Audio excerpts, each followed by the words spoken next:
The government has confirmed it will forge ahead with changing the law governing the foreshore and seabed.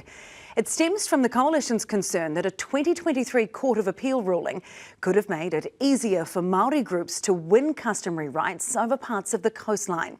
But a lawyer says the law already balances the interests of all New Zealanders, and she's questioning the need for change. Political correspondent Zane Small has the details.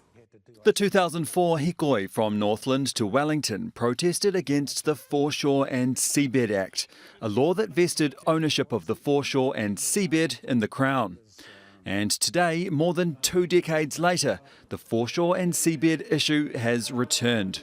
We believe it is very important to get this right because it affects the whole of New Zealand and everybody in New Zealand has an interest in what goes on in the coastline, and we're trying our best to get that balance right. Labour's Foreshore and Seabed Act was repealed in 2011 by John Key's national government. It was replaced with the Marine and Coastal Area Act, which declared no one owned the foreshore and seabed. It instead provided for Māori groups to apply for customary marine title, which would give them influence over those zones. Applicants had to prove exclusive use of the area from 1840 onwards, under Section 5.8 of the law, described as a test.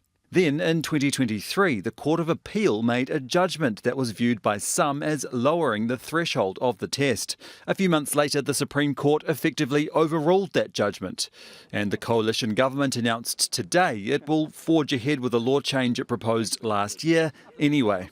The Supreme Court had a decision which we've been considering for the past few months, and we've resolved now as a cabinet to press on with that legislation and get it passed before October to reinstate that higher test. It's really important when making law, particularly in relation to court decisions, to be mindful of the separation of powers. And it's not clear in this instance that the government has respect for the courts and their decisions, coming over top of the courts and making new law because they don't like what the courts have said. National's coalition agreement with New Zealand First includes a commitment to amend Section 5.8 of the Marine and Coastal Area Act to make clear Parliament's original intent in light of the judgment of the Court of Appeal.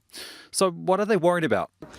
Renewing resource consents for jetties and wharfs. If a particular iwi group has customary marine title, that iwi group will have a complete say over resource consents in that space. Nobody is going to be barred from accessing beaches, even when customary title is granted to Māori. So the balance is already there. What the government is doing is trying to put more power in the hands of the government to be able to do what it wants to do in the significant space for all New Zealanders. The foreshore and seabed issue marching on under a new government, not shying away from a debate that's already lasted decades.